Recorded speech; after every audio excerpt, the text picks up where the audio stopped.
My wife texted, "I'm taking the kids to my parents and filing for full custody. A lawyer will be in touch." I replied, "Noted."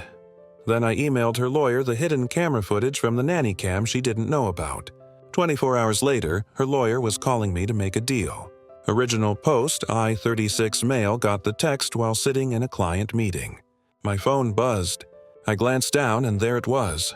My wife, Victoria, 34, had just blown up our marriage and weaponized our kids via text message, taking Emma and Jake to my parents' house, filing for full custody. Don't try to contact us. A lawyer will be in touch. My 2 kids, Emma's 7, Jake's 5, the lights of my life, and she was just taking them. My client must have noticed my face change because he asked if everything was okay. I excused myself, walked to the bathroom and read it 3 more times, each time hoping I'd misread it. I typed back 1 word, noted. Then I called my brother Daniel, who's a paralegal. "Can you meet me at my house in an hour?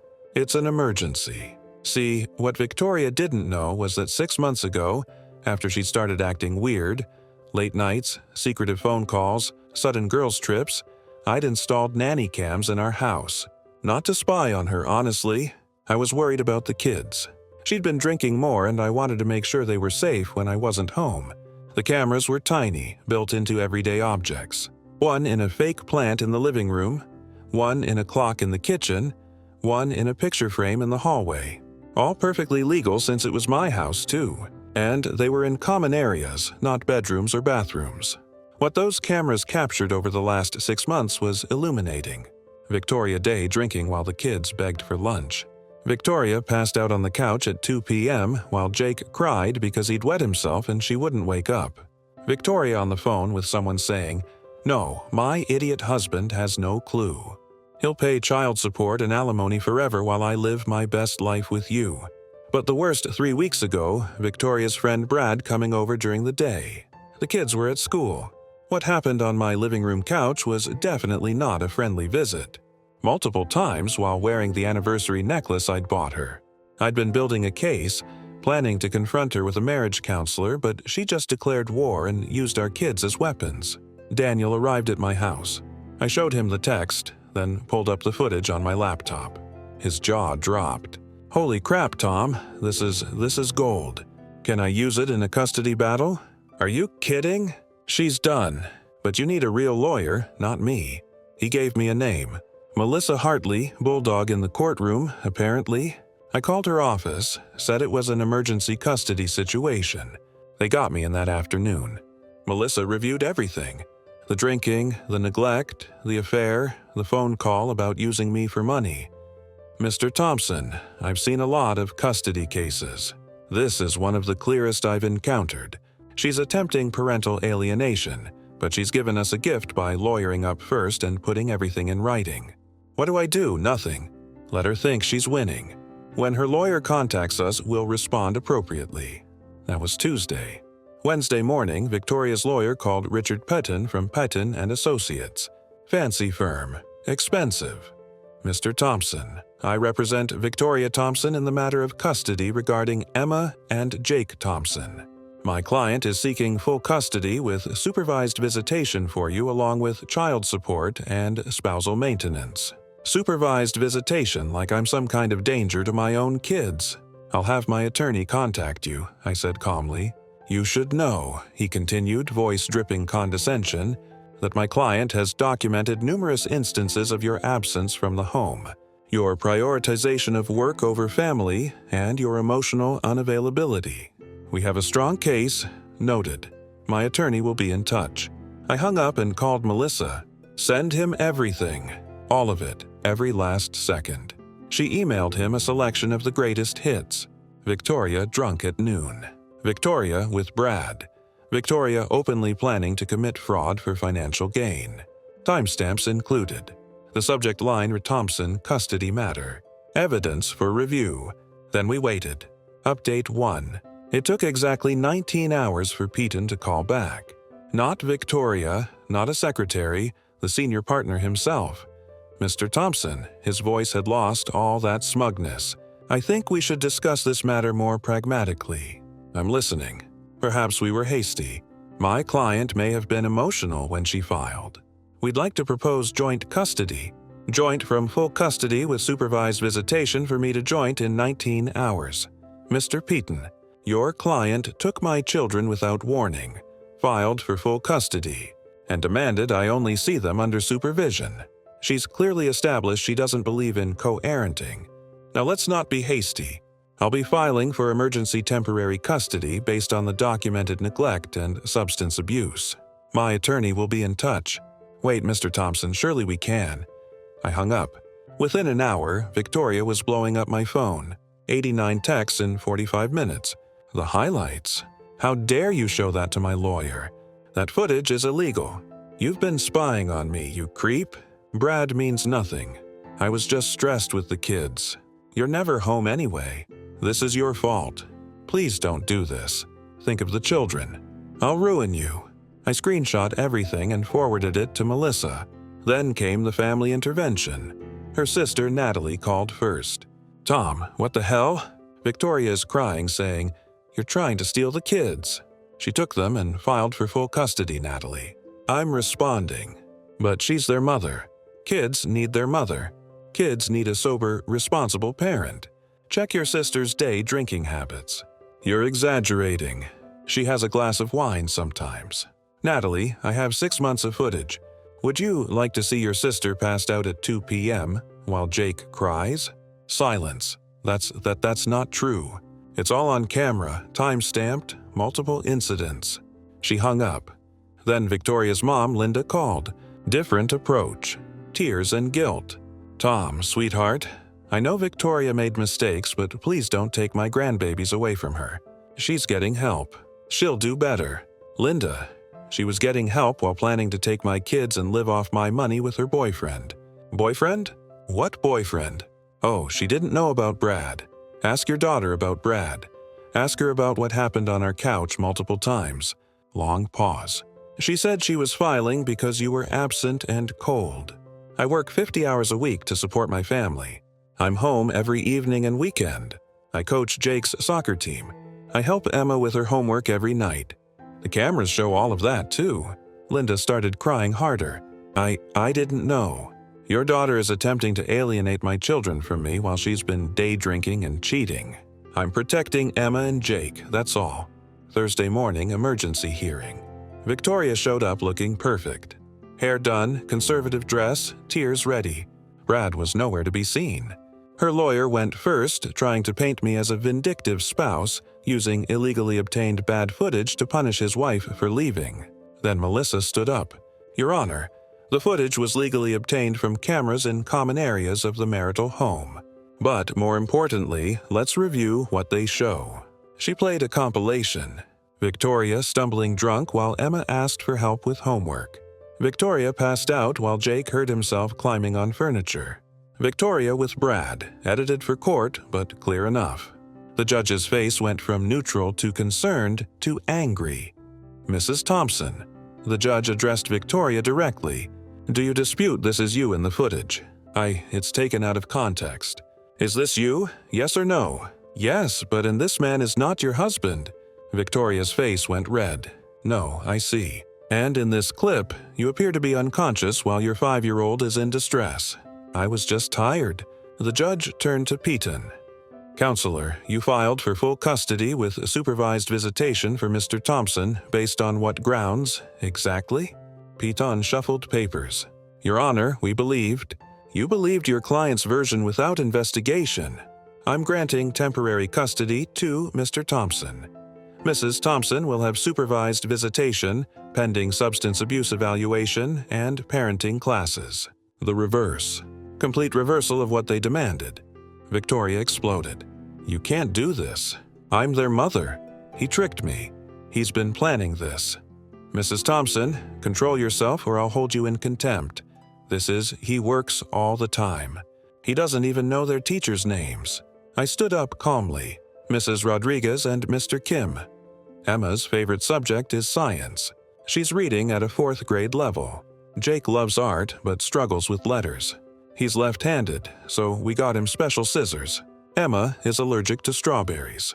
Jake hates Brussels sprouts but loves broccoli if you put cheese on it. Victoria just stared. The judge nodded. Temporary custody to father. Will revisit in 90 days pending evaluations. Court dismissed. Update 2. The entitled meltdown after court was spectacular. Victoria followed me to the parking lot. Piton trying desperately to shut her up. You think you've won? I'll destroy you. I'll tell everyone what kind of man you really are. What kind is that, Victoria? A controlling, manipulative bastard who spies on his family as opposed to a drunk who neglects her kids while screwing around. She actually tried to slap me in front of her lawyer in the courthouse parking lot with security cameras everywhere. I stepped back. She missed and nearly fell over. Victoria, stop. Piton grabbed her arm. You're making things worse. Get off me. You're fired anyway. You said this would be easy. She stormed off to her car, her BMW that I paid for, and peeled out. That evening, I picked up the kids from Victoria's parents' house. Linda had been crying. She hugged me at the door. Tom, I'm so sorry. I didn't know. She told us you were controlling, abusive. I'm just here for the kids, Linda. Emma and Jake came running. Daddy, are we going home? Yeah, kids. We're going home. Mommy said we were going to live at Grandma's forever. Jake said, well, plans change, buddy. You're coming home with me. Victoria's dad, Robert, pulled me aside. Tom, is it true? The drinking. The other man? I just nodded. His face hardened. We didn't raise her like this. In the car, Emma asked, Daddy, why was Mommy so mad? An adult stuff, sweetheart. Don't worry about it. She said, you were mean to her. What do you think? Am I mean? Emma thought about it. No, you make us breakfast and you help with homework and you fixed my bike. Mommy sleeps a lot, Jake added quietly. My heart broke a little. Friday morning, the real dirty tricks started. First, a call from my boss. Tom, I just got a concerning email about you. My stomach dropped. What kind of email? Someone claiming you've been embezzling company funds to pay for surveillance equipment to stalk your wife. That's completely false. I can prove. I know, Tom, I know. You just wanted to give you a heads up, but this is serious. They CC'd the entire board. I forwarded it to Melissa immediately. She responded, document everything. This is harassment and defamation. Then the social media campaign began. Victoria posted on every platform. My soon-to-be ex-husband has been spying on me for months with hidden cameras. He's taken my babies away using doctored footage and lies. This man is dangerous. Please share to spread awareness about domestic surveillance abuse. The comments started pouring in. Her friends, mostly people who didn't know the real story, calling me a creep and abuser worse. But then something interesting happened.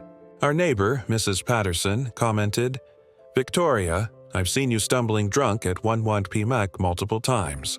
Tom coaches both kids' sports and does school pickup half the time. Stop lying. Another neighbor, maybe don't pass out drunk while your kids are home alone. Just a thought. Emma's teacher even chimed in. Mr. Thompson has never missed a parent-teacher conference. Can't say the same for you. The tide was turning. Saturday brought a new low. Victoria showed up at the house at 6:00 a.m., drunk or high, demanding to see her babies. Victoria, you have supervised visitation starting Monday. You can't be here. Screw your visitation. They're my kids. She started pounding on the door. The kids woke up scared. Daddy, why's Mommy yelling? Jake was crying. She's just upset. Buddy, go back to your room. I'll handle it. I called 911. My wife is at my door, intoxicated, violating a custody order. Victoria heard me and went ballistic. Started kicking the door, screaming obscenities. The neighbors came out. When the cops arrived, she tried to play victim. Officers, this man has stolen my children. I just want to see my babies. Ma'am, have you been drinking? That's not, I had 1 glass of wine. At 6 a.m., they breathalyzed her. 0. 12 at 6 in the morning. Ma'am, you're under arrest for public intoxication and violation of a custody order. You can't arrest me. I'm a mother. He's the criminal. Check his house for cameras.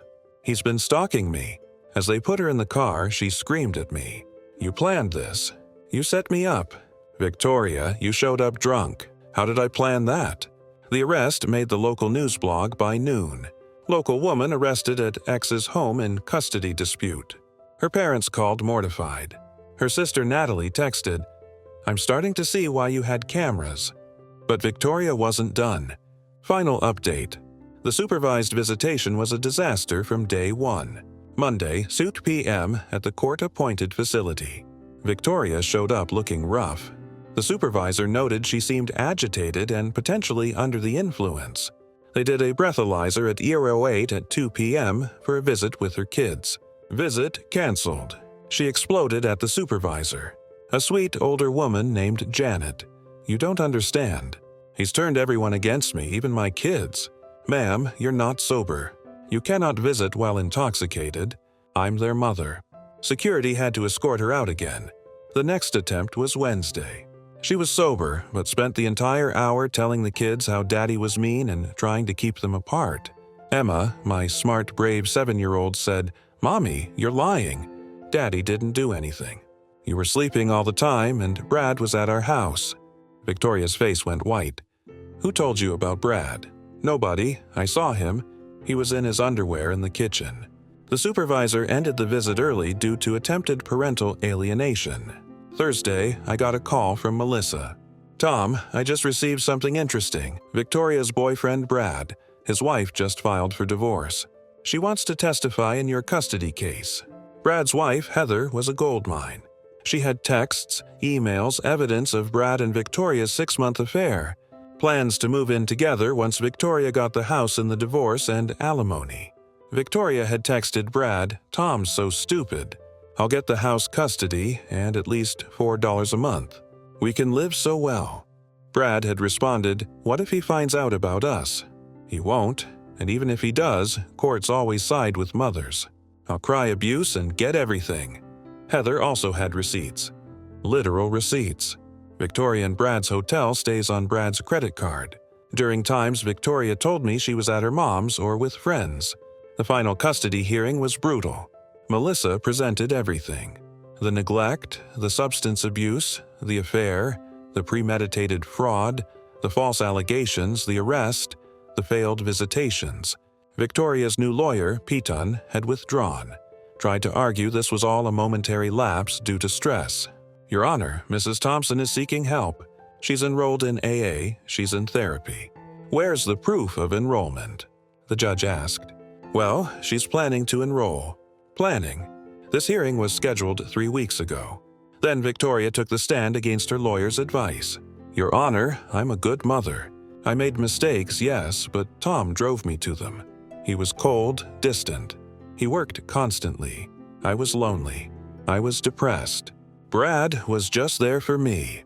"Mrs. Thompson, the footage shows you intoxicated during daytime hours while sole caregiver to your children multiple times.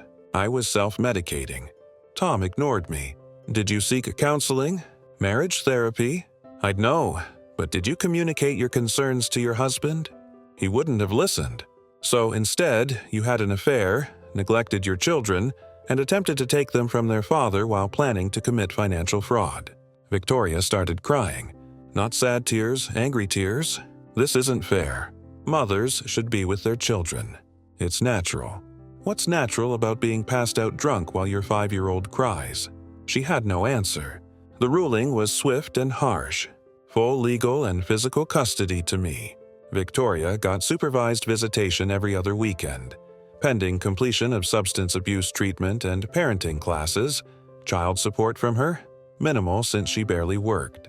No alimony for her. The house stayed with me since I'd bought it before marriage. Victoria screamed. Actually screamed in court, "You can't do this. I'm their mother." The judge had her removed. In the hallway after, she cornered me one last time while her parents tried to pull her away. "You destroyed my life." "No, Victoria, you destroyed your own life. I just documented it.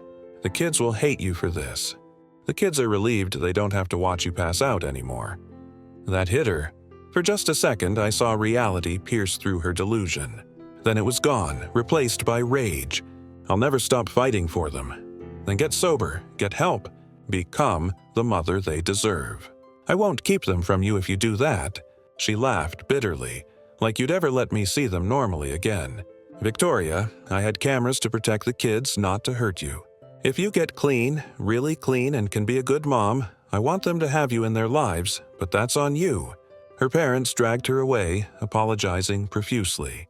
It's been 3 months now. Victoria's completed 1 successful supervised visit. Sober, appropriate. The kids were happy to see her.